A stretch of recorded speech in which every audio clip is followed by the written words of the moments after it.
श्रीराम जय राम रघुराम।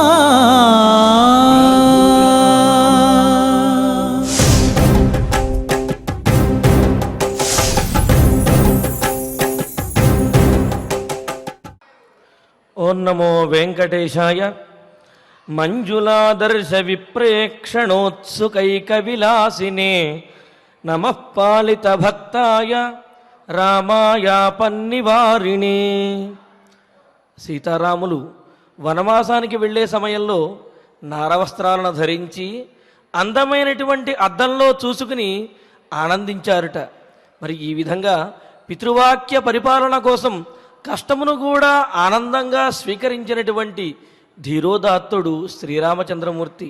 మరి ఆ రామచంద్రమూర్తి భక్తులందరి యొక్క కష్టములను కూడా తీర్చి పరిపాలించాలి అని స్వామివారిని ప్రార్థిస్తూ తద్రూపాంతరుడైనటువంటి శ్రీనివాసుని యొక్క అనుగ్రహంతో భక్తులందరూ కూడా సకల సంపదలతోటి తొలతూగాలి అని ఆకాంక్షిస్తూ తిరుమల తిరుపతి దేవస్థానం వారు స్వామివారి సన్నిధానంలో నిర్వహిస్తున్నటువంటి శ్రీమద్ రామాయణం బాలకాండ పారాయణ కార్యక్రమంలో నేటికి మనం 303వ రోజులో ప్రవేశించాము. అదేవిధంగా తద్రూపాంతరుడైనటువంటి శ్రీనివాసుని యొక్క అనుగ్రహంతో మన బాలకాండ పారాయణ కార్యక్రమాన్ని ప్రారంభించుకుంటూ శ్రీ గురు ధ్యానపూర్వకంగా సమష్టిగా సత్సంకల్పం చేసుకుందాము. ఓం నమో వెంకటేశాయ. శ్రీ గురు ధ్యానం. గురుర్బ్రహ్మ గురుర్విష్ణు గురుర్దేవో మహేశ్వరః గురుః సాక్షాత్ పరం బ్రహ్మ తస్మై శ్రీ గురవే నమః. శ్రీనివాస ధ్యానం. శ్రీ వెంకటాచలాధీశం శ్రియాధ్యాసిత వక్షసం శ్రితచేతన మందారం శ్రీనివాసమహం భజే. అథ సంకల్పః. శ్రీమదాదివరాహ క్షేత్రే విరాజమానస్య శ్రీ పద్మావతీ జానేః అఖిలాండకోటి బ్రహ్మాండ నాయకస్య శ్రీరామచంద్ర రూపాంతరస్య భగవతః శ్రీ వెంకటేశ్వర స్వామినః సన్నిధౌ హనుమత్ సీతా లక్ష్మణ భరత శత్రుఘ్న పరివార సమేత శ్రీరామచంద్ర పరబ్రహ్మణః పరిపూర్ణానుగ్రహేణ అస్మిన్ భువనే అతిశీఘ్రమేవ విశూచికా క్రిమేః వినాశనార్థం భారతవర్షస్య అభివృద్ధౌ నిమగ్నానాం విద్యా విత్త వాణిజ్య కృషి వైద్య వైజ్ఞానిక దేశ రక్షణాది రంగేషు విద్యమానానాం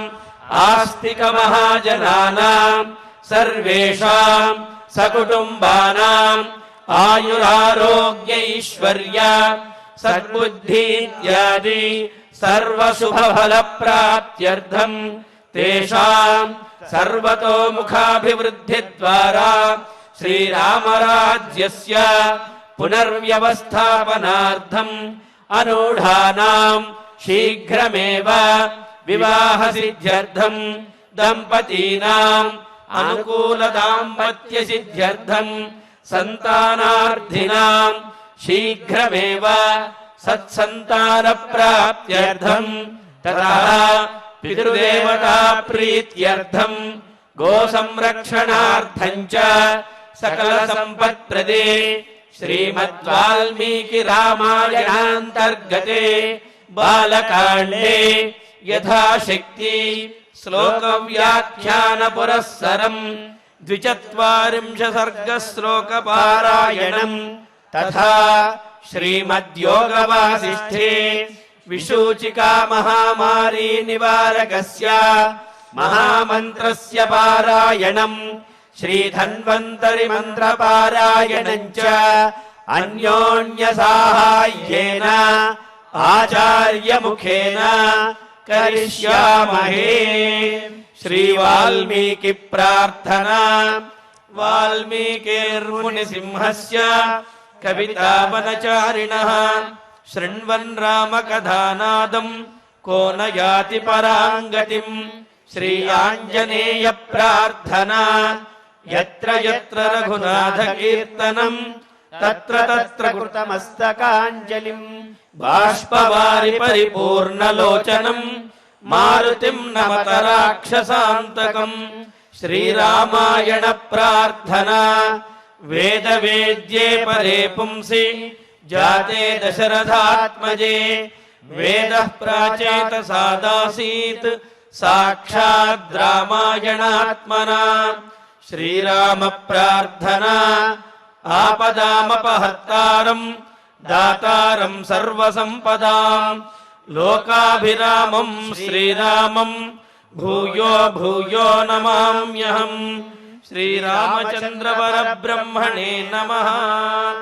अथ श्रीमद् रामायणे बालकाण्डे 42 सर्गः। శ్రీ గురుభ్యో నమః. శ్రీ వెంకటేశ చరణౌ శరణం ప్రపద్యే. శ్రీరామాయ నమః.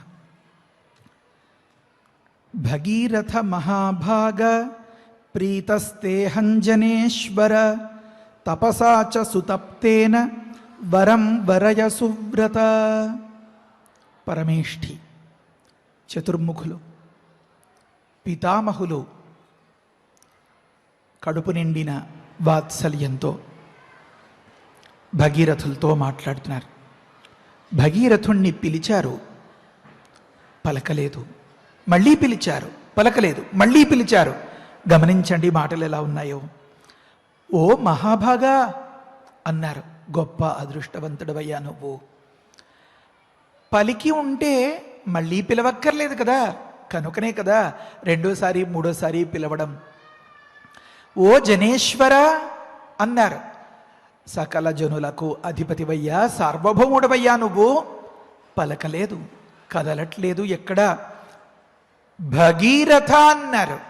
అంటే ఆ పోస్చర్ని చూసి అన్నమాట కదా. అంటే సూర్యమండలమందు దానిని ప్రతిపాదించేటటువంటి గీ వేదములయందు రథ మనస్సు ధ్యాస నిలిపినటువంటి వాడా అని పిలిచేటప్పటికే అప్పుడు ఒక్కసారి దృష్టి మరల్చుకుని పరమేష్ఠి వైపు, పితామహుడి వైపు చూశారు భగీరథులు. ఆ సందర్భంలో చతుర్ముఖులు చెప్తున్నారు, అహంతే సుతప్తేన తపసా ప్రీత అని అన్నారు. నువ్వు చాలా గొప్ప తపస్సు చేసేవాయ్. నీ తపస్సుకి నేను ప్రీతిని పొందాను, సంతోషాన్ని పొందాను. ఇక్కడ ఒక శబ్దం కూడా ఉంది. తపసాచ సుతప్తేన అని. మళ్ళీ సువ్రత వరం వరయ అన్నారు. నువ్వు గొప్ప వ్రతం పాటించేవోయ్, నువ్వు ఒక వరాన్ని వరించు అని అన్నారు. ఈ భావం తెలిసింది కదా మనకి క్షణం.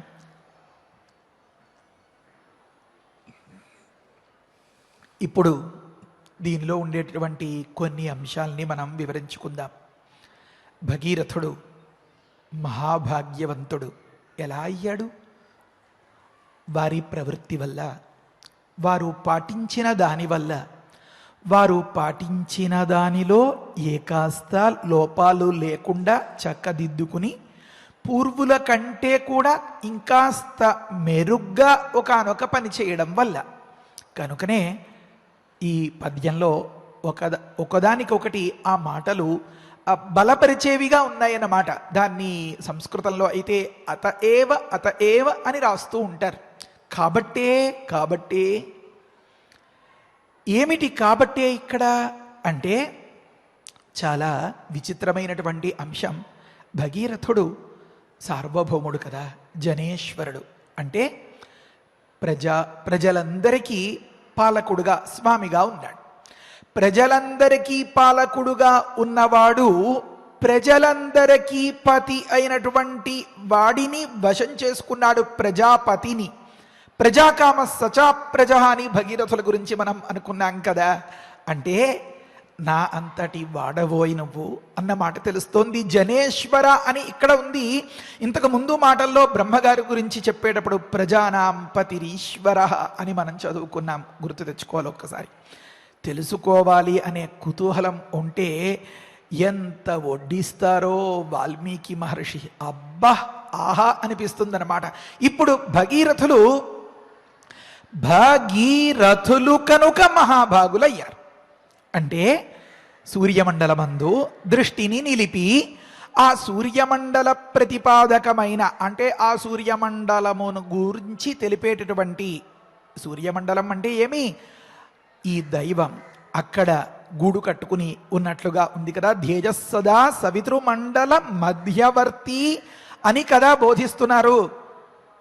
య ఏషోంతరాదిత్యే హిరణ్మయ పురుష. ఇది తైత్రీయంలో నారాయణంలో ఉన్నటువంటి మాట. ఆదిత్య అనే మాటకి కాంతి మండలంగా ఉన్నటువంటి, అంటే ఆ సూర్య మండలం అర్థం. మండలాంతర్గతమైనటువంటి దైవానికి కూడా ఆదిత్య భగవానుడు అని కూడా అర్థం. మనకు నచ్చినటువంటి ఏ దైవాన్నైనా, ఏ ఊరు పేరు వగైరాలు విలాసాలు, అంటే విలాసం అంటే అడ్రస్, ఇలాంటిది ఏది మనకి తెలియకపోయినా సూర్యమండలమందు ఉన్నది అది అని మనస్సు నిలిపి ప్రార్థిస్తే ఉద్యంతమస్తన్యంతమాదిత్యమభిధ్యాయన్ వేదం చెప్తోంది. సకలం భద్రమశ్నుతే అని చెప్తోంది. నీకు ఇది కావాలి అది వద్దు అని నువ్వు ఎక్కడా ఎంచుకోవక్కర్లా, నీకు ఏ శ్రమ అక్కర్లా, ఏది కావాలో అదల్లా వచ్చి పడిపోతుంది, ఏది వద్దో అది దరి చేరదు అని. దీనినే సంధ్యావందనం అన్నారు. కనుక ఇప్పుడు తైత్తరీయంలో నారాయణంలో చెప్పినట్లుగా యహ ఏషః అంతః ఆదిత్యే, అంతః అంటే లోపల, ఆదిత్యే ఆదిత్య మండలాంతర్గతంగా, హిరణ్మయ పురుష అని వేదం చెప్తోంది. కనుక ఆ ధగ ధగ ధగ ధగ మెరిసేలాంటి కరిగించినటువంటి బంగారపు ఛాయలో ఉన్నటువంటి మహాతేజోమూర్తి అయినటువంటి ఆ పరమాత్మను ధ్యానిస్తూ ఉన్నాడు అని భగీరథ అన్నదానికి అర్థం వస్తోంది కదా. అంటే దీనిని మనస్సులో పెట్టుకునే మన పెద్దలు మనకి సంధ్యావందనం అనే దాన్ని ఉపదేశం చేశారు. అంటే ఏమి, ప్రధానంగా ఉదయకాలంలో అస్తమయ కాలంలో ఆ సూర్యుడు నడినెత్తిన ఉన్నటువంటి ఆ సందర్భంలో ఆ భగవంతుణ్ణి ఆరాధిస్తే నీకేం కావాలో అదల్లా వస్తుంది అని చెప్పడం తాత్పర్యం. అయితే మనకి చాలా వ్యవహారాలు ఉంటాయి. భగీరథుడి కంటే కూడా మనం మించిపోయినటువంటి వ్యవహారాల్లో ఉన్నాం. తలమునకలపి అయిపోయి ఉంటాం కదా.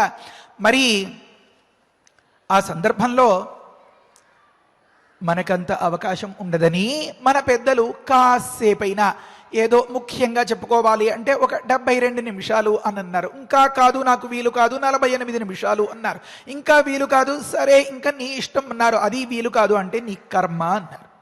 దాన్ని కొంచెం ఒత్తి చెప్పాలనుకోండి, ఊపుగా చెప్తే నీ కర్మ అని, కానీ కర్మ అని, నీ ప్రారంధం ఇంతే అంటే ఆ కాస్త కూడా కుదుర్చుకోక చేజార్చుకోవడం అనేది, పాడు చేసుకోవడం అనేది అవివేకుల లక్షణం కదా. సరే, మన పెద్దలందరూ మనకి ఈ వేద రహస్యాల్ని బోధిస్తూ ఏ సంధ్యావందన ప్రక్రియ పెట్టారో ఆ సంధ్యావందన ప్రక్రియలో ప్రధానమైనటువంటి అంశం ఏదో దానిని పాటించినవాడ భగీరథ ఒక మాట అన్నారు. అయితే అది ఇంకా కఠోరంగా, ఇంకా లోకంలో ఎవరైనా తలుచుకుంటే అమ్మో అనిపించేటటువంటి తీరులో పాటించారు పంచాగ్ని మధ్యంగా. ఈ పంచాగ్ని మధ్యంగా భగవదారాధనం చేయడం, ఇష్టదేవతను స్మరించడం అంటే పంచాగ్ని తపస్సు, పంచతపాహ అనే మాటలతో చెప్తున్నారు కదా. కాళికా పురాణంలో పార్వతీదేవి పరమశివుణ్ణి వశం చేసుకునేందుకు దీనిని ప్రయోగించినట్లుగా చెప్తున్నారు. ఏమనంటే వహ్నిస్థాపనం గ్రీష్మే తీవ్రాంశో తత్ర పంచమ అని మొదలుపెట్టి ఒక మాట ఏమనుందంటే నిఘంటువులో కనిపిస్తుంది. పంచతపః అన్న దగ్గర 4 వైపులా అగ్నులను ఉంచుకుని ఎంత దూరంలో హస్తాంతరే చతుర్వహ్నీన్ కృత్వా వైశ్వానరేష్టిన, ఆ 4 వైపులా అగ్నిని ఉంచుకోవడానికి వైశ్వానరేష్టి అని ఒకానొక ప్రక్రియ ఉన్నట్టు తెలుస్తుంది. ఆ ప్రక్రియ ద్వారా అలా ఉంచుకుని తన్మధ్యస్థ సూర్యబింబం వీక్షంతి. ఆ మధ్యలో ఉండి ఆ అమ్మవారు సూర్యబింబాన్ని వీక్షిస్తూ చూస్తూ బహుళాంశుక అని మొదలుపెట్టి ఇంకా ఆ తర్వాతి వ్యవహారం అంతా కాళికా పురాణంలో ఉన్నటువంటి మాట ఇది. అంటే 4 వైపులా ఒకానొక బారెడు దూరంలో అన్నట్లుగా, అంటే శరీరం అంటుకు పోకూడదు కానీ ఆ సెగ మాత్రం తగిలేంత దూరంలో అని అన్నమాట. హస్తాంతరే అన్నారు. బారెడు నిడివి వ్యవధానం దూరంలో, గ్యాప్ ఉండే దూరంలో వైశ్వానరేష్టి విధానంతో దానిని ఉంచుకుని, మరి పైన అగ్నిని ఉంచుకోవడానికి వీలు కాదు కదా, కనుక గ్రీష్మ ఋతువులో ఈ వ్యవహారం అన్నమాట. ఉత్తి రోజుల్లో కూడా ఈ తపస్సు జరిగిన, ప్రత్యేకించి పని కట్టుకుని గ్రీష్మ ఋతువులో ఇంత పకడ్బందీగా ఇంత జాగ్రత్తగా చేసిన తపస్సుని పంచతపస్సు, పంచాగ్ని మధ్య తపస్సు అని పిలుస్తారు అన్నమాట. ఆ సందర్భంలో సూర్యబింబం వీక్షంతి అని ఒక మాట. చాలా రహస్యాలు చెప్పుకోవాలి, చాలా సందేహాలు తీరాలి అనిపిస్తుంది. ఏమండి, హిమవత్ పర్వత ప్రాంతమా, ఎముకలు కొరికేసే చల అగ్నిహోత్రాలు పెట్టుకుంటే ఎంత వెచ్చగా హాయిగా ఉంటుందండి, రూమ్ హీటర్ పెట్టుకున్నట్లుగా. అది ఎంజాయ్ చేయాల్సిన అంశమే తప్ప అయ్యో అంత కష్టపడి అంత పని చేసేరా అని ఏమీ సానుభూతి జాలిపడాల్సిన చూపించాల్సిన అవసరం ఏం లేదండి అని అనిపిస్తుంది. ఉండగా ఉండగా ఉండగా కొంతసేపటికి అదే భరించలేకపోతాం. ఎండలో వస్తాడు, ఒక్కసారి ఏసీ పెంచండిరా అంటాడు, పెద్ద ఎయిర్ కండిషన్ దగ్గరగా, ఇంకా చెప్పాలంటే దానికి ఎదురుగా వెళ్ళిపోయి కూర్చునేటటువంటి సందర్భాలు ఉంటాయి. కొంతసేపు అయ్యేటప్పటికే చలేస్తుందిరా కాస్త తగ్గించండి అంటాడు. మరి కొంతసేపు అయ్యేటప్పటికి కప్పుకోవడానికి ఏదైనా ఉందా అంటాడు. ఈ శరీరం ఆ వాతావరణానికి అలవాటు పడేంత వరకే దానిని తట్టుకోగలుగుతాడు. ఆ తరువాత అది మళ్ళీ కూడా కష్టమైపోతుంది. అంతకంటే ఇంకాస్త అని అనిపిస్తూ ఉంటుంది శరీరానికి.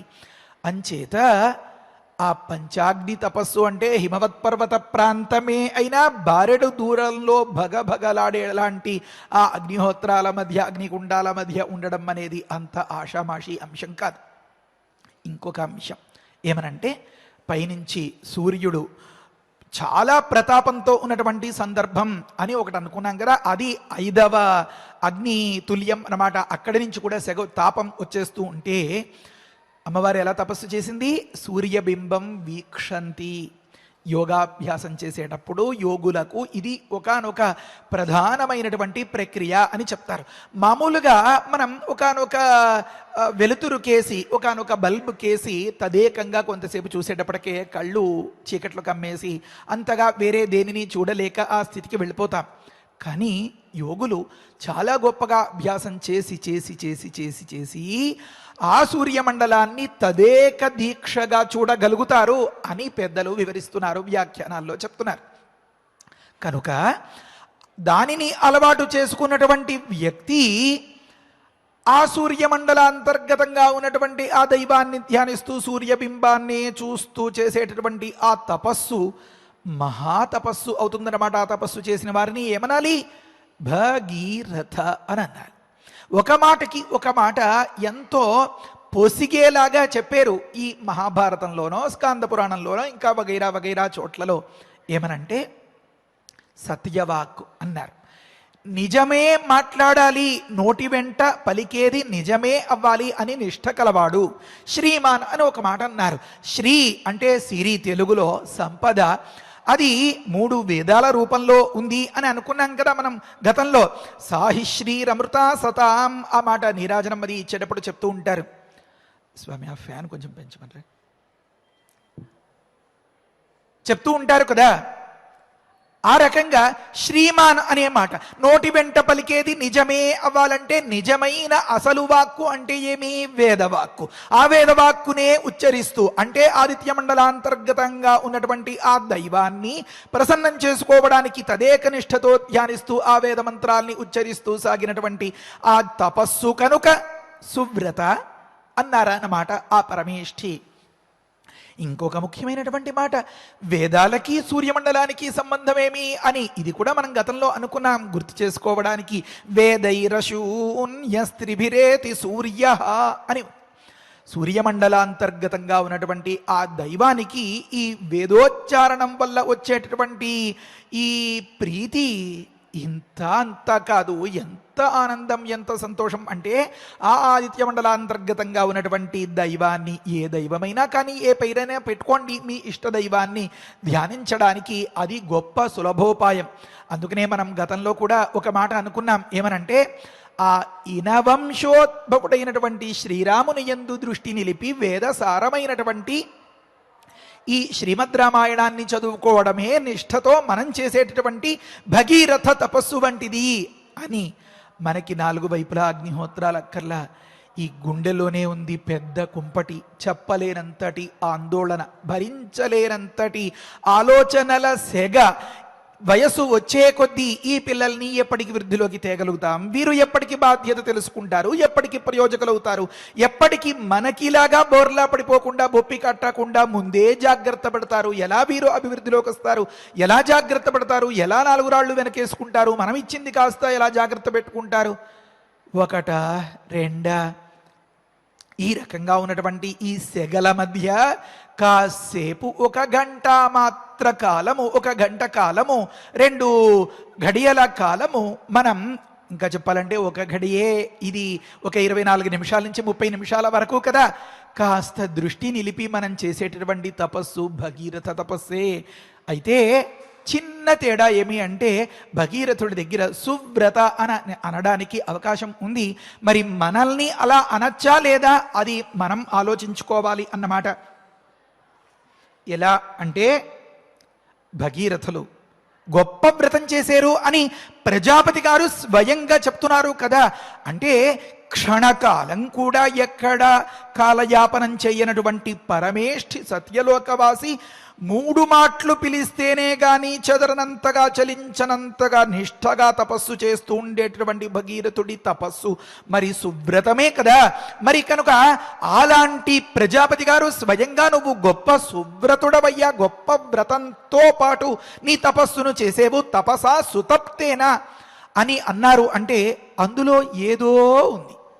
ఆ ఏదో అనేది ఏదో మనకి మిగతా గ్రంథాలు చదువుకుంటే తెలిసింది. వాటిల్లో ఉన్నటువంటి అంశాలు 11 అంశాలు ఏమనంటే భోగత్యాగ, భోగాల్ని విడిచిపెట్టేయడం. మేము విడిచిపెట్టేస్తామండి, నేను ఏదైనా పెద్ద సొంత హెలికాప్టర్లో తిరుగుతున్నానా, లేకపోతే మరొకటి వగైరా అని ఏమైనా అనిపించొచ్చేమో. చెప్తారు మన పెద్దలు, చాలా గొప్పగా విశ్లేషిస్తారు. అధికారం ఉండి, అర్హత ఉండి, శక్తి ఉండి, అందుబాటులో ఉండి అనుభవించకపోతే అది భోగత్యాగం అండి. వీలు కాక వల్ల కాక మనకి అందుబాటులో లేకపోవడం వల్ల మనం దాన్ని అనుభవించలేకపోతే అది భోగత్యాగం కాదండి. అయితే ఇక్కడ ఉన్నటువంటి మాటలు గమనించండి. జనేశ్వర సార్వభౌముడు భగీరథుడు ఇలా 2 తప్పట్లు కొట్టి ఎవరక్కడ అనగానే వచ్చి వాలిపోయేలాంటి మంది మార్బలం ఉండేలాంటి చోట్లలో ఏం సుఖాలు, ఆ సుఖాల్ని అన్నింటినీ విడిచిపెట్టి ఇక్కడికి రావడం అంటే సువ్రత, అది చాలా గొప్ప వ్రతం అన్నమాట. అంటే మన మనస్సుకి ఒక అంశం నచ్చి దాని గురించే పాకులాడేటప్పుడు మనకి ఏది అంతగా పెద్దగా రుచించదు. దాని గురించి కూడా చెప్తున్నారు. ఎంత గొప్పగా చెప్పారంటే ఒక మాట, భగీరథుడు జితేంద్రియుడు అని చెప్తూ జితేంద్రియాన్న దాన్ని వివరించుకోవాలి అంటే చెప్తారు హర్ష విషాద శూన్యే అంటారు. ఎగిరెగిరి పడకుండా, దిగులు పడకుండా, అలా నిశ్చలంగా స్టేబుల్గా అంటారే, ఆ రకంగా ఉండేవాడు అన్నమాట. అయితే శ్రుత్వా స్పృష్ట్వా అథ దృష్ట్వాచ అని మొదలుపెట్టి చెప్తారు. ఒక్కొక్కటి అర్థం చెప్పుకుందాం. ఏమనంటే మనకి బాగా హాయినిచ్చేటటువంటి వినసొంపైనటువంటి ఒకానొక సంగీతాన్ని అనుకోండి, ఉదాహరణకి శ్రుత్వ విన్నా గాని, మనకి బాగా నచ్చినటువంటి ఒకానొక మృదుస్పర్శను మనం పొందినా స్పృష్ట్వ, స్పృష్ట్వ అంటే స్పృశించి తాకి గాని,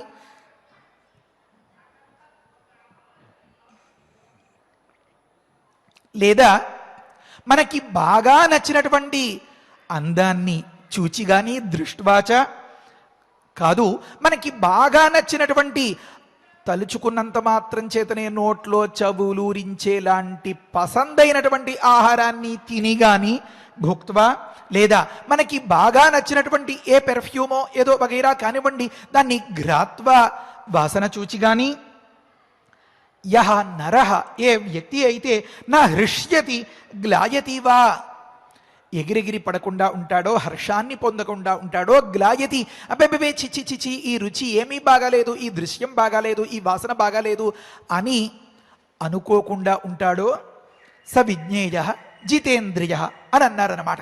అంటే మనం బాగా గమనించాల్సిన విషయం, మనం ఈ శ్రీమద్ రామాయణం వినడమే అనుకోండి మన పాలిట ఒక పెద్ద తపస్సు.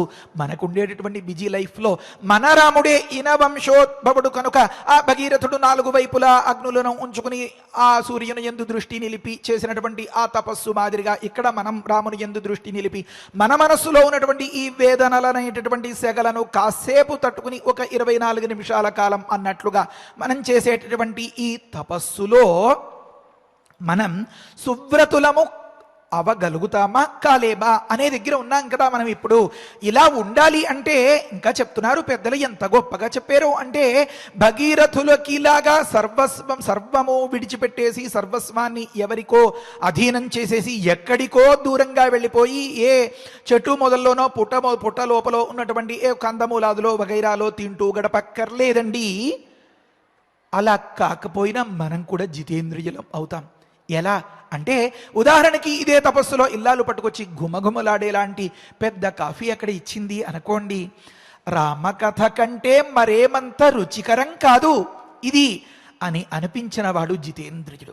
ఇది ఇలా చూస్తూ ఉండగా ఆ మధ్యలో వచ్చిన గ్యాప్కో మరొకదానికో ఒక మంచి ట్యూన్ ఏదో మ్యూజిక్ వినిపించింది అనుకోండి, మనస్సుని పట్టి లాగేసే లాంటి దాని దగ్గర కూడా మనస్సు పోకుండా ఉంది అనుకోండి, శ్రుత్వా స్పృష్ట్వా అథ అని చెప్పినటువంటి మాటల ప్రకారం మన చెవిని మన మనస్సుని లాగేసే స్థితి లేక మనం హై అని వెంటనే దృష్టిని మరల్ చేసుకునేటటువంటి స్థితి లేకుండా ఉన్నట్లయితే అతడు జితేంద్రియుడే అవుతాడనమాట. ఇదే శ్రీమద్ రామాయణం ఎంతో మెత్తగా హాయిగా సుఖాన్ని ఇచ్చేటటువంటి మంచి కుషన్స్ వేసినటువంటి ఒకానొక సోఫాలో కూర్చుని మనం ఆస్వాదిస్తాం, గమనిస్తాం అని అనుకోండి. దృష్టి ఎంతసేపు దాని మీదే, ఇది ఎక్కడ కొన్నారు, ఈ సోఫా ఎంత ఖరీదు, లేకపోతే ఇది ఇలా వగైరా అని దాని మీదకు ఆ సుఖం మీదకి దృష్టి పోకుండా దృష్టి అక్కడే నిలుపుకున్నట్లయితే మనం కూడా జితేంద్రియులమే. మనం చేసినటువంటి వ్రతం కూడా సువ్రతమే. కనుక దీన్ని అంతనీ విడిచిపెట్టేసి ఏదో కష్టాలు కొని తెచ్చేసుకుని చెయ్యాలి కనుక అప్పుడే అది గొప్ప తపస్సు అయ్యి అప్పుడే మనకి కూడా ఫలితాలు సిద్ధిస్తాయి అని భ్రమపడక్కర్లేదు. ఆ ఉన్న కుషన్లు అవన్నీ తీసిపడేసి శ్రీమద్ రామాయణం కార్యక్రమం వస్తోంది అంటే గట్టిగా ఉండేటువంటి ఆ చెక్క మీద కూర్చుని కష్టాల పాలవ్వాలి అని లేదురా అబ్బాయి. మరేమి అంటే పెద్దగా దాని మీద మనస్సు పోకుండా ఉంటే చాలు. పెద్దగా దాని మీదకి మనస్సు పోకుండా ఉండాలి అంటే ఎలాగండి? అంతకంటే ఎక్కువది ఏదో మన మనస్సుకి నచ్చినప్పుడే ఇది వీలవుతుందన్నమాట. ఉదాహరణకి బాగా కనెక్ట్ అవ్వాలని అనుకుంటూ ఉండేటటువంటి ఒక మాట ఇప్పుడే వస్తుంటే ఏదో దాని ఏమంటారు, ఆ ప్రచార కేంద్రంలో అనౌన్స్మెంట్ దగ్గర ఏదో వినిపిస్తుంది అనుకోండి. ఉదాహరణకి అతి విలువైనటువంటి ఒకానొక ఆభరణమో వగైరాయో ఏదో మాకు చిక్కింది, తగినటువంటి ఆధారాలు గుర్తులు ఏవో చెప్పి మీ వస్తువుని మీరు తీసుకువెళ్ళవలసింది. అది మన ప్రియుడో ఏదో తొలి జ్ఞాపకంగానో ఏదో ఒక అద్భుతంగానో ఇచ్చినదో అయింది అనుకోండి. మనం అక్కడికి ఈ అనౌన్స్మెంట్ విన్న వెంటనే పరుగున అక్కడికి వెడితే, లేదా మనం అనుకునేటటువంటి పిల్లలో వగైరాలో ఎవరైనా కానివ్వండి, ఆ అన్వేషణలో అక్కడికి వెళ్ళినప్పుడు రండి కూర్చోండి అని చెప్పి ఫ్యాన్ వేసి ఏసీ పెట్టి, లేకపోతే మనకు ఉండేటటువంటి స్థితిగతుల వల్ల కాస్త కాఫీ తీసుకుంటారా, టీ తాగుతారా, డ్రింక్ ఏదైనా తెప్పించమంటారా అని వాళ్ళు అలా అడుగుతుంటే, అయ్యా మా పిల్ల ఎక్కడండి, అయ్యా మా ఆభరణం ఎక్కడండి, అయ్యా మా వస్తువు ఇస్తే మేము వెళ్ళిపోతామండి అని అంటారు తప్ప, ఆపి కూర్చోబెట్టిన సందర్భంలో కాఫీ తాగకుండా జీవితంలో ఒక్కసారి కూడా వెనక్కి రానంతటి వాడు కూడా కాఫీ మీద మొగ్గు చూపిస్తాడా? ఆహా ఎంత గొప్పగా ఉందండి ఈ డెకరేషన్ అంతా, ఈ ఇంటీరియర్ ఇంత బాగా చేయించారు, ఏవైనా దేవస్థానం, ఇలాంటి మాటలు మాట్లాడుకుంటారా? దృష్టి అక్కడే ఉంటుంది కదా. ఈ ఫ్యాన్ గాలి ఇంతలా తాకుతూ ఉన్న ఎయిర్ కండిషన్ రూమ్లో ఉన్న చెమటలు కారిపోతూ ఉంటాయి కదా. పిల్ల ఏ కండిషన్లో ఉంది, ఆ తప్పిపోయినటువంటి స్థితిలో ఇంకా వగైరా ఇంకా ఆ డైలాగ్స్, ఆ మాటలు, ఆ స్క్రిప్ట్ అంతా ఎందుకు ఇప్పుడు, ఊహ కోసం, ఉదాహరణ కోసం అనుకున్నటువంటి ఒక చిన్న మాట. అంటే మన మనస్సు మనం కోల్పోతామేమో శాశ్వతంగా అని అనిపించినటువంటి, మనకి ప్రాణాతి ప్రాణంగా ఉన్నటువంటి ఆ వస్తువు పట్ల, ఆ ఆభరణం పట్ల, ఆ పరుసు పట్ల, మన పిల్ల పట్ల వగైరాలు వీరి పట్ల లగ్నమైపోయి ఉన్నటువంటి సందర్భంలో ఈ స్థితి వస్తుంది కదా, జితేంద్రియుడు అవుతాడు కదా. ప్రతివాడు ఖచ్చితంగా అయి తీరుతాడు. ఆ వైద్యుడో వగైరాలో, ఆ వైద్యశాల నుంచో ఆ మంచి కబురు వచ్చి, ఇదిగో ఇప్పుడు అంతా భద్రంగా ప్రశాంతంగా ఉంది, కావాలనుకుంటే ఒక్క 10 నిమిషాల తర్వాత మీరు వెళ్ళి చూడవచ్చు, ఎక్కువగా డిస్టర్బ్ చేయకండి అని చెప్పినటువంటి సందర్భంలో అమ్మయ్యా అనిపించేలాంటి స్థితి ఉంటుంది కదా. అంతవరకు వారు మనం ఎక్కడ కూర్చున్నాం, ఈ కుషన్ ఎలా ఉంది, లేకపోతే ఈ నర్సు వేసుకున్నటువంటి డ్రెస్సు, ఈ మ్యాచింగు వగైరా ఎలా ఉంది, ఆ వాచి ఎలా ఉంది, ఇది ఏమైనా మనకి పడుతుందా? పట్టదు కదా. కనుక ఆయా సందర్భాల్లో మనకి కూడా అనుభవంలో ఉండేటటువంటి విషయమే. చుట్టూతా మన మనస్సుని పట్టి లాగేసేలాంటి ఎన్ని అంశాలు ఉన్నా చెక్కు చెదరకుండా మన మనస్సు ఒకదానినే కోరుకోవడం అనేది, దానిని వంట పట్టించుకున్నారు అన్నమాట భగీరథులు. కనుక శ్రుత్వా స్పృష్ట్వా అథ దృష్ట్వా చ భుక్త్వా ఘ్రాత్వా చ యః నరః న హృష్యతి గ్లాయతి వా సవిజ్ఞేయః జితేంద్రియః అని ఒక మాట. ఇంకొక మాట ఏమనంటే, ఈ భగీరథులు పెట్టుకున్నటువంటి ముఖ్యమైన నిబంధనలు ఉన్నాయి కదా, అవి మరొక్కసారి గుర్తు చేసుకుంటే మనం ఎక్కడ మొదలయ్యేమో, ఎక్కడ బయలుదేరేమో దానికి సమాధానం దొరుకుతుంది. భగీరథులు చేసినటువంటి ప్రయత్నం మనం చేయగలమా? భగీరథులకు సిద్ధించినట్లుగా మనకి సిద్ధిస్తుందా అంటే, లక్షలు కోట్లు ఖర్చు పెట్టి ఏదేదో ప్రయాసపడి ఏదేదో ఆయాసం కొని తెచ్చుకుని మనం ఏమీ తంటాలు పడి నోరు వెళ్ళబెట్టక్కర్లా. మరి ఏం చెయ్యాలి అంటే, అక్కడ ఉండేటటువంటి ఆ వరస చదువుకుంటే బాగా తెలుస్తుంది. మనకి అందుబాటులో ఉండేటటువంటి భోగాలే అయినా, మన బలహీనతలే అయినా, ఈ కాసేపు కాస్త సర్దుకుందాం అని అనిపిస్తే అది మన పాలిట భోగత్యాగమే. పంచదార తక్కువైందా కాఫీలో, వెంటనే పళ్ళు పటపట పటపట నూరేలాంటి స్థితి లేకుండా ఉంటే అది భగీరథుల యొక్క వ్రతమే. మనల్ని కూడా సువ్రత అని అనాల్సిందే. అది ఎప్పుడు ఉంటుంది ఆ స్థితి అంటే, అవతలి వ్యక్తిని అర్థం చేసుకున్నప్పుడు. అర్థం చేసుకోవడం ఎప్పుడు ఉంటుంది అంటే, మన మనస్సు ప్రశాంతంగా ఉన్నప్పుడు. కొన్ని సందర్భాల్లో ఇంట్లో ఎలా ప్రవర్తించే వ్యక్తి అయినా, ఏ స్నేహితుల దగ్గర, ఏ పెళ్లి చూపులో, ఫంక్షన్లో అని అనుకోండి, అయ్యయ్యో పొరపాటు జరిగిందండి, మీ మీద కాఫీ ఒలికిపోయిందా, ఏం పర్వాలేదండి అనేస్తాడు. అదే ఇంట్లో ఇల్లాలు కాఫీ ఇస్తుంటే ఒలిగితే ఇల్లు పీకి పందిరేసి ఎంత తాండవం జరిగిపోతుంది. 10 తలల రావణాసురుడు సరిపోతాడా? కారణమేమి? ఆ సన్నివేశం, మనం వెళ్ళిన ఆ శుభకార్యమో, ఆ ఫంక్షనో, ఆ పెళ్లి చూపులో వగైరాలు, ఆ సందర్భంలో మనస్సు కాస్త ప్రశాంతంగా ఉంటుంది అన్నమాట. ఆ ప్రశాంతతకు భంగం వాటిల్లేలాగా ప్రవర్తించడం తనకే నచ్చదన్నమాట.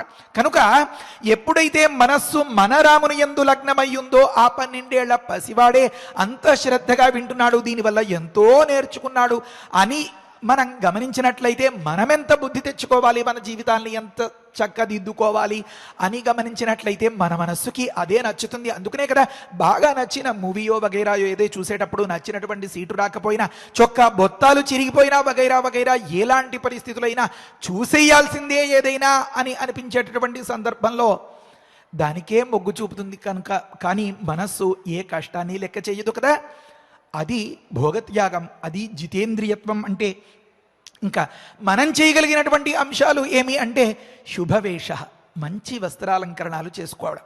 ఏదో ఫ్యాషన్ కదా, ఏదో మోడల్ కదా అని చెప్పి ఏదో ఆధునీకరణ, లేకపోతే ఇంకా ఇంకా ఏదో వగైరాలో ఈ పేరు చెప్పి కొన్ని చోట్ల బలవంతంగా చింపేసినటువంటి చొక్కాలో, లాగులో వగైరాలో వేసుకుని, ఇంతవరకు గుడ్డ ఉండడం ఇక్కడ ఏదో చిరిగిపోతుంది, ఇంతవరకు ఉండడం ఇక్కడ ఏదో చిరిగిపోయి ఉంటుంది, ఇలాంటి వస్త్రాలు కట్టుకుంటే అది అమంగళం, అశుభం అని ఉంది. మనం లోకంలో ఉండేటటువంటి ఆ డిజైనర్ని అందరినీ మార్చివేయాలి అనేటటువంటి వెరితనానికి పోకపోయినా, కనీసం మనం పాటించేటటువంటి మంచి పని దగ్గర, ఓ దేవుడు, పూజ, భక్తి, లేకపోతే వ్రతం, దైవ దర్శనం, ఇలాంటి సందర్భాల్లోనైనా శుభవేష, మంచి వస్త్రాలంకరణం కనుక చేసుకున్నట్లయితే ఇది సువ్రతం అవుతుంది, భగీరథ తపస్సు అవుతుంది. ఇది మనకు ఎంతో ఉపయోగిస్తుంది. ఇప్పుడు ఈ పని చెయ్యాలి అంటే ఉండాల్సింది పైకమా, సొమ్ముల, మనస్సా? అది మనం ఆలోచించుకోవాలి అన్నమాట.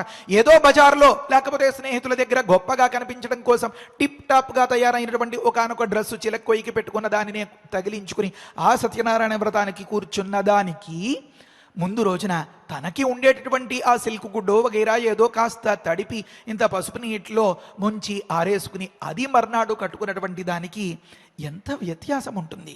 సువ్రత అని అప్పుడు మన వ్రతాన్ని అనొచ్చనమాట. ఆ బోసి నుదురుతో నుదుట ఏదీ లేకుండా ఒకానొక బోడిగా ఉండేలాంటి సందర్భం కాకుండా ఇంత విభూతో ఇంత కుంకుమో రాసుకుని వచ్చి ఆ పూజ దగ్గర ఆ పీటల మీద కూర్చున్నటువంటి సందర్భంలో శుభవేష భగీరథుడికి మాదిరి మనం కూడా సువ్రత అవుతుంది కదా, మన వ్రతం కూడా సువ్రతం అవుతుంది కదా. ఇంకొక మాట ఏమని, వాగ్యత ఈ కాసేపే ఈ పూజ ఎంతసేపు పడుతుందో అప్పటికే అడిగేస్తాం మనం. గంట పడుతుందా అండి, గంటన్నర పడుతుందా అండి పంతులు గారు అని మైండ్లో ఒక ఫిక్సేషన్. ఇంతసేపటి తర్వాత నేను వ్యవహారానికి వస్తాను అని అన్నీ చెప్పేసుకున్నాక కూడా ఈలోపు మధ్య మధ్యలో ఆ మొబైల్ తీసి వగైరాలు మనస్సుకి అలాగా ఒకానొక కుదుపు మనమే రప్పించుకునేటటువంటి పని తెలివైన పన కాదు కదా. ఆ కాసేపు మాట్లాడకుండా ఉంటే వాగ్యత భగీరథ తపస్సు అవుతుందా కదా, మన వ్రతం కూడా సువ్రతం అవుతుంది కదా. ఒక మాట భోగత్యాగము, శుభవేషము, మరొక మాట వాగ్యత, ఒక మాట ఆ తరువాత ఆహార నియమం. మనస్సుని ఉద్రేకపరిచేలాంటి ఘాటుగా ఉండేలాంటి ఏవో స్పైసీ ఫుడ్ అని అనుకునేలాంటివన్నింటినీ పీకల దాకా తినేసి పూజకి కూర్చుంటే ఆందోళన తప్ప భగవంతుని మీద ఆలోచన ధ్యాస ఎలా వస్తుందండి? అది రానంత వరకు యస్య స్మృత్యా చ నామోక్త్యా తపః పూజాక్రియాదిషు న్యూనం సంపూర్ణతాం యాతి సద్యో వందే తమచ్యుతం అని ఎలా అనుకోగలుగుతాం ఆ పురోహితుడు అని దాన్ని వివరిస్తే మనం ఎలా యాక్సెప్ట్ చేయగలుగుతాం? ఇప్పటికే చాలా ఆలస్యం అయిపోయిందండి, ముగించేయండి ఇంకా తొందరగా అనిపించే పరిస్థితి కదా. మనం చేసేటటువంటి ఇలాంటి చిల్లర వేషాలు అంతా ఎరిగినటువంటి ఆ పరమాత్మ, ఏ పరమాత్మనైతే ఆ పరమాత్మకు ఉండేటటువంటి అనేక నామాల్లో ఒక్క నామాన్ని నువ్వు తలిచిన స్మృత్యా, కాదు నాకు అంత తీరిక లేదు అంటే ఉక్తియా నోటితో పలికినా, న్యూనం నీ పూజలో ఏదైతే లోపం ఉండిపోయిందో ఆ లోపం సంపూర్ణతాంయాతి పరిపూర్ణమవుతుంది, నీకు పరిపూర్ణమైనటువంటి ఫలితం సిద్ధిస్తుంది. కనుక సద్యో వందే తమచ్యుతం, ఆ అచ్యుతుడికి ఒక్కసారి నమస్కారం చెయ్యవయ్యా అని చెప్పినటువంటి ఆ పురోహితుల మాట మన బుర్రకెక్కాలి అంటే మనస్సు ప్రశాంతంగా ఉండాలి కదా.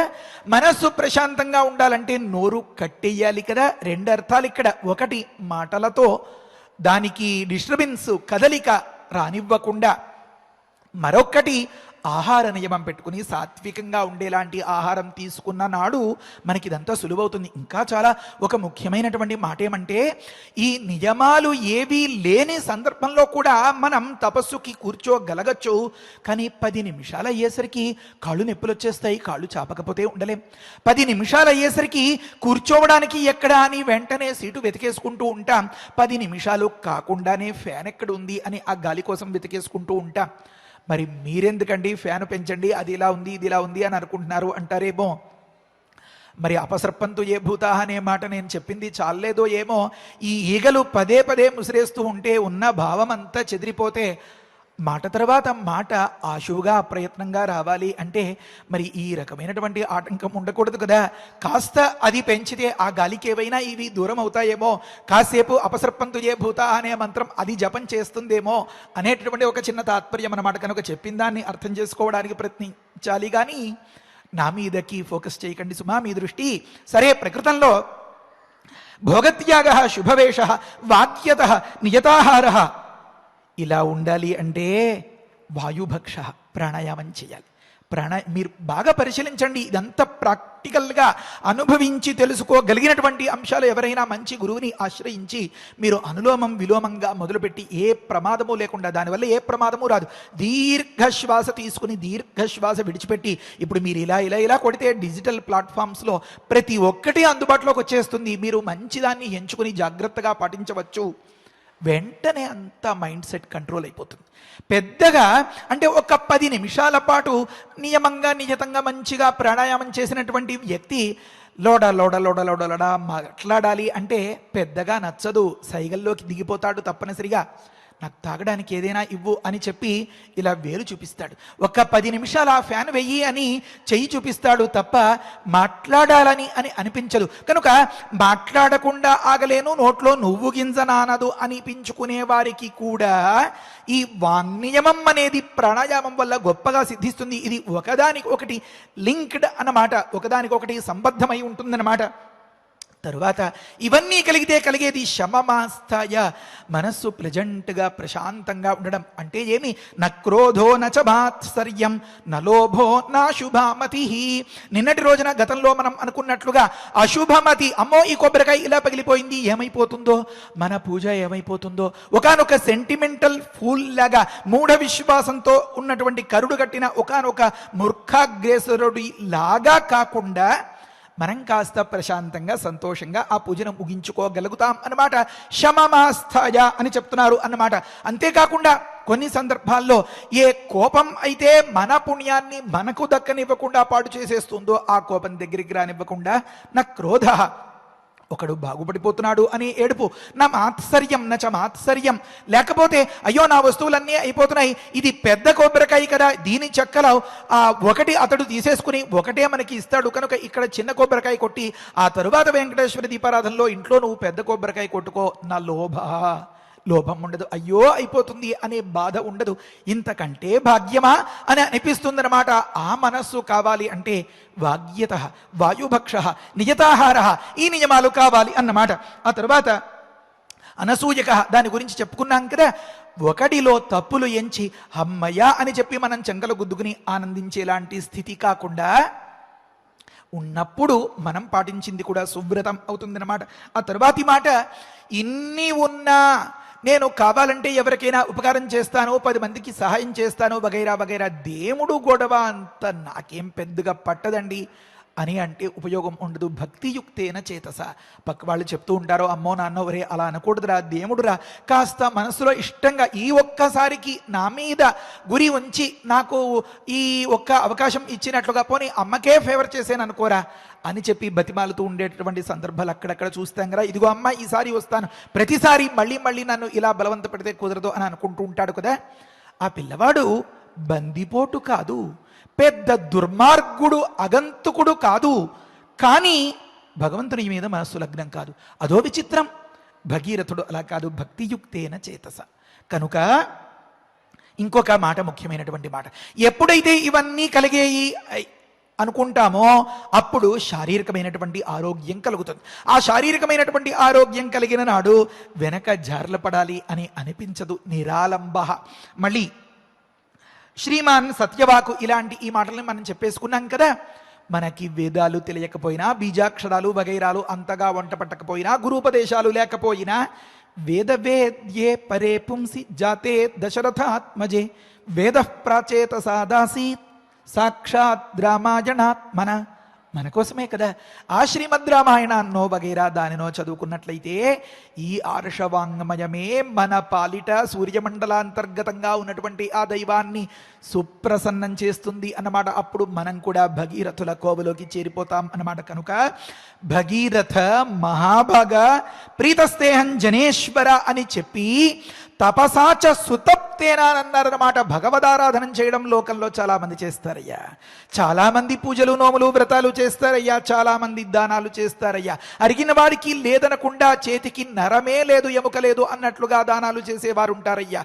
కానీ వారు చేసినటువంటి వ్రతాలు అన్నీ సువ్రతములు కాదు. ఏదో ఒక సందర్భంలో ముందో వెనకో అసూయకో ఈర్ష్యకో కోపతాపాలకో గురి అయిపోతూనే ఉంటారు, లేకపోతే జిహ్వను చంపుకోరు. అంత పవిత్రమైనటువంటి ఆ దర్శనం చేసుకొచ్చి బయటకు వచ్చి ఆ ఉల్లేదోసలో వగైరా ఏదో అనండి, ఆ పేర్లని తలుచుకోవడం ఎందుకు ఇప్పుడు నాకు మనస్సు చెదిరిపోయేలాగా.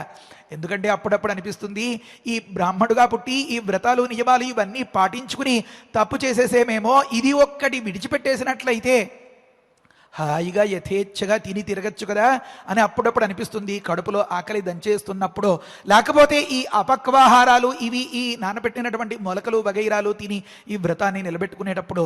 కానీ ఇలాంటివి చదివినప్పుడు మాత్రం చాలా ఆత్మస్థైర్యం, గుండెధైర్యం, తృప్తి, ఆనందం వస్తుంది. ఎందుకంటే ఇలాంటి తపస్సు పరమాత్మను ప్రసన్నం చేసుకునేది. ఇలాంటి వాక్కు వేదాల్ని ఉచ్చరిస్తూ ఈ ప్రవచనం చేసుకుంటూ ఆ రామనామం చేసుకుంటూ ఉండేటటువంటి ఆ జిహ్వతో పలికినటువంటి సుఖీభవ భద్రంతే చిరంజీవ అనే ఆశీర్వచనం అవతలి వ్యక్తి యొక్క ఆ దౌర్భాగ్య రేఖను సైతం తుడిచివేయగలిగినటువంటి వాక్శుద్ధిని ఇస్తుంది అని ఇలాంటి ఘట్టాలు చదివినప్పుడు చాలా తృప్తిగా, ఆనందంగా, సంతోషంగా ఉంటుంది. మనం ఏం కోల్పోలేదు అనేటటువంటి మాట, మరొకరికి కోల్పోకుండా జాగ్రత్త పడగలిగేం అనేటటువంటి ఆనందం, తృప్తి ఇంత అంతా కాదనమాట. కనుక లోకంలో ఉండేటువంటి ప్రతి ఒక్క వ్యక్తి ఇంతటి వారు కావాలి అని కదా తాత్పర్యం. వాల్మీకి భగవాన్ ఋషి మనకి ఈ విధమైనటువంటి ఉపదేశాల్ని చేస్తున్నారు. లేకపోతే త్రిపథగా అంటే చెప్పి సంచి సర్దేసుకుంటే చాలించేసి ఉంటే సరిపోయేది కదా విశ్వామిత్రులకు. మనల్ని చక్కదిద్దాలి అని కదా ఈ ప్రయత్నమంతా. కనుక లోకంలో చాలామంది చాలా పనులు చేస్తూ ఉంటారు, అవన్నీ తపస్సులు, కానీ అవి సుతప్తములు కావు. భగీరథ, నువ్వు చేసినది సుతప్తమైన తపస్సు అయ్యా. ఆహా, ఎందుకని అంత సుతప్త అని నొక్కి చెప్పాల్సి వచ్చిందంటే సువ్రత. ఇన్ని వ్రతాలతో కూడి ఈ 11 అంశాలతో కలిపి చేసినటువంటి ఆ భగవదారాధనం ఎంత గొప్ప గొప్ప భగవదారాధనం. కనుక భగీరథ మహాభాగ ప్రీతస్తేహంజనేశ్వర తపసాచ సుతప్తేన వరం వరయ సువ్రత. మనం కూడా కోపతాపాలు వగైరాలు లేకుండా పవిత్రంగా నిర్మలమైనటువంటి మనస్సుతో, మనస్సు నిండా భక్తిని నింపుకుని ఆరాముని పాదాలయందే దృష్టి నిలిపి తదేక ధ్యాసతో ఆరాధించినట్లయితే రాముడు దిగి వస్తాడా రాడా? ఇప్పటికే వచ్చేసాడు కదా. వచ్చేసిన తరువాత ఘట్టమే మనం చెప్పుకుంటున్నాం. పరిపూర్ణమైనటువంటి రామానుగ్రహం, ఈ విధమైనటువంటి నియమ నిబంధనలతో కూడిన మన తపస్సుకు మన ప్రతి ఒక్కరికి మన రాముడు అనుగ్రహించి రక్షించాలి అనే మన సంకల్పం, ఆశయం. హరయే నమః. స్వస్తి. పారాయణ చేసుకుందాము. భగీరథ భగీరథ మహాభాగ మహాభాగ ప్రీతస్తేహం ప్రీతస్తేహం జనేశ్వర జనేశ్వర తపసా చ తపసా చ సుతప్తేన సుతప్తేన వరం వరయ వరం వరయ సువ్రత సువ్రత. ఇత్యార్షే ఇత్యార్షే శ్రీమద్ రామాయణే శ్రీమద్ రామాయణే బాలకాండే బాలకాండే ద్విచత్వారింశే సర్గే చత్వారింశే సర్గే శ్లోకరత్నం శ్లోకరత్నం. చిన్న మాట, తపసాచ సుతప్తేన అన్నప్పుడు ఆ చ అంటే ఏమో మనం చెప్పుకోవాలి, రేపటి రోజున చెప్పుకుందాం. రసరమ్యమైనటువంటి రామాయణ ప్రవచనంలో భగీరథుడు ఆయన యొక్క తపస్సు ఫలించే విధంగా తపస్సు చేశారు. ఆ తపస్సు ఫలించింది. ఫలించడానికి కారణములు మనం ఇవాళ తెలుసుకున్నాం. సుతప్తేన సువ్రత అన్నారు. అంటే భక్తి శ్రద్ధలతోటి, విశ్వాసముతోటి, ఏకాగ్రమైనటువంటి బుద్ధితోటి శ్రద్ధగా ఆచరించినటువంటి ఏ వ్రతమైనా, ఏ ఆరాధన అయినా, ఏ తపస్సు అయినా సరే తప్పనిసరిగా సిద్ధించి తీరుతుంది అన్నారు. మరి ఆ విధంగా లక్ష్య సాధన మీద మాత్రమే దృష్టి ఉన్నటువంటి వారికి మిగతా విషయముల మీద, కష్టముల మీద కానీ, సౌకర్యముల మీద కానీ దృష్టి ఉండదు అనేది కూడా మనం భగీరథుని యొక్క తపస్సు ద్వారా తెలుసుకున్నాం. మరి 4 అగ్నుల మధ్యలో సూర్యుడిని చూస్తూ తపస్సు చేశాడు అంటే అలా ఎందుకండి? హాయిగా ఒక కుర్చీలో కూర్చుని ప్రశాంతంగా తపస్సు చేసుకోవచ్చు కదా. ఇలా ప్రతికూలమైనటువంటి వాతావరణాన్ని కల్పించుకుని తపస్సు చేయవలసినటువంటి అవసరం ఏమిటి అంటే, నిజమైనటువంటి లక్ష్య సాధనతో ఉన్నటువంటి వారికి ప్రతికూల పరిస్థితులు మరింత శ్రద్ధను పెంచుతాయి. లక్ష్య సాధన మీద సరైనటువంటి దృష్టి లేని వారికి ప్రతికూల పరిస్థితులు విముఖతను కలుగజేస్తాయి. కావున మరి లక్ష్య సాధనలో మరింత శ్రద్ధను పొందటము కోసము, లక్ష్యము మీదే దృష్టి పెట్టడము కోసము ఇతరములైనటువంటి విషయాలను పట్టించుకోకుండా లక్ష్యాన్ని సాధించడానికి ఏ విధంగా ప్రయత్నించాలి శ్రద్ధతోటి అనే విషయాన్ని మనం భగీరథ ప్రయత్నంతో తెలుసుకున్నాము. అసలు శ్రద్ధ అంటే ఏమిటో పెద్దలు చెబుతారు. శాస్త్రవాక్యే గురువాక్యే చ సత్యబుద్ధ్యా అవధారణ. శాస్త్రము చెప్పినటువంటి విషయాల్లోనూ గురువు గారు చెప్పినటువంటి విషయాల్లో కూడా ఇది నిజము అనే బుద్ధితోటి అవధారణ ఏకాగ్రతతోటి శ్రద్ధగా ఉండటం ఏదైతే ఉందో దాని మీద దృష్టి పెట్టడం దానినే శ్రద్ధ అన్నారు. సా శ్రద్ధ మునిభిప్రోక్త యయా వస్తువుపలభ్యతే. అటువంటి శ్రద్ధతోటే మన లక్ష్యాన్ని మనం సాధించుకోగలుగుతాము అని పెద్దలు మనకు తెలియజేశారు. మరి ఆ విధంగా తపస్సు చేశాడు. కావున మరి బ్రహ్మగారు కూడా అదే మాట అంటున్నారు, నీవు చక్కగా తపస్సు చేశావు నాయన, నీవు చక్కగా వ్రతాన్ని ఆచరించావు, కావున నీకు కావలసినటువంటి వరాన్ని కోరుకో అని సాక్షాత్తు బ్రహ్మగారే అన్నారు. అంటే మరి భగీరథుని యొక్క నిష్ఠ ఎంత గొప్పగా ఉన్నదనే విషయం మనకు తెలుస్తున్నది. మరి అలాంటి శ్లోకాన్ని మనం పారాయణ చేసుకున్నాము. ఇక ఇప్పుడు ఫలశ్రుతి నుండి మంగళాంతం వరకు మనందరము కలిసి పారాయణ చేద్దాము. ఫలశ్రుతి కుటుంబ వృద్ధిం ధనధాన్య వృద్ధిం శ్రియశ్చ ముఖ్యా సుఖముత్తమంచ శ్రుత్వా శుభం కావ్యమిదం మహార్థం ప్రాప్నోతి సర్వాం భువిచార్థ సిద్ధిం. శ్రీరామచంద్ర పరబ్రహ్మణే నమః.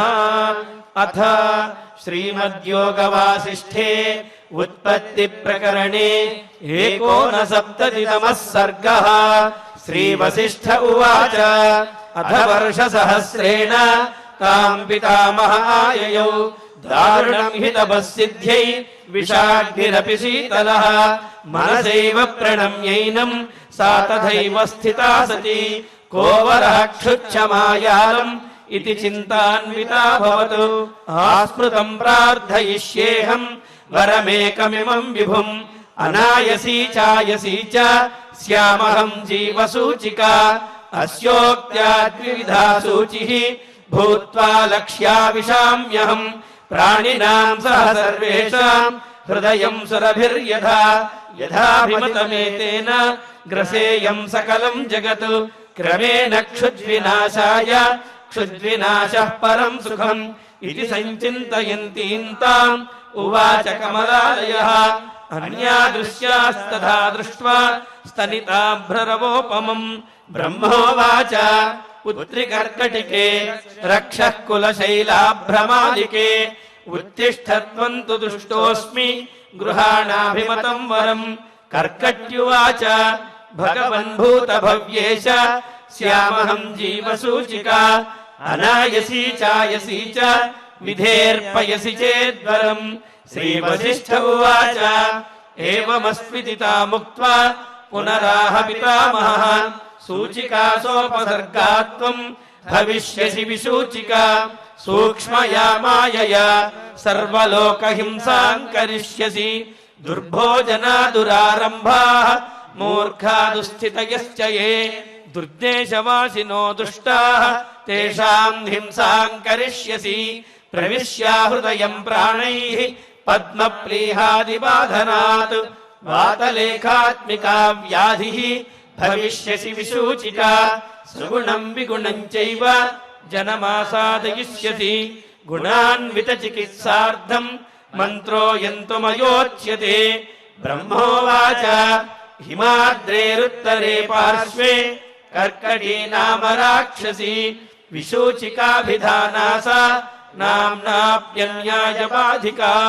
తస్యాః మంత్రః ఓం హ్రీం హ్రాం హ్రీం రాం విష్ణుశక్తయే నమః. ఓం హ్రీం హ్రాం హ్రీం రాం విష్ణుశక్తయే నమః. ఓం హ్రీం హ్రాం హ్రీం రాం విష్ణుశక్తయే నమః. ఓం నమో భగవతి విష్ణుశక్తిమేనా. ఓం హర హర నయ నయ పచ పచ మధ మధ ఉత్సాదయ ఉత్సాదయ. దూరే కురు స్వాహ హిమవంతం గచ్చ. జీవ సహ సహ సహ చంద్రమండలగతోసి స్వాహ. ఓం నమో భగవతి విష్ణుశక్తిమేనా. ఓం హర హర నయ నయ పచ పచ మధ మధ ఉత్సాదయ ఉత్సాదయ. दूरे कुरु स्वाहा हिमवन्तं गच्छ जीव सह सह सह चन्द्रमण्डलगतोऽसि स्वाहा ॐ नमो भगवति विष्णुशक्तिमेनाम् ॐ हर हर नय नय पच पच मध मध उत्सादय उत्सादय दूरे कुरु स्वाहा हिमवन्तं गच्छ जीव सह सह सह चन्द्रमण्डलगतोऽसि स्वाहा इति मन्त्री महामन्त्रं यस्य वामकरोदरे मार्जयेदातुराकारं तेन हस्तेन संयुतः हिमशैलाभिमुख्येन विद्रुतां तां विचिन्तयेत् कर्कटीं कर्कशाक्रन्दां मन्त्रमुद्गरमर्दिताम् आतुरं चिन्तयेच्चन्द्रे रसायन हृदि स्थितम् अजरामरणं युक्तं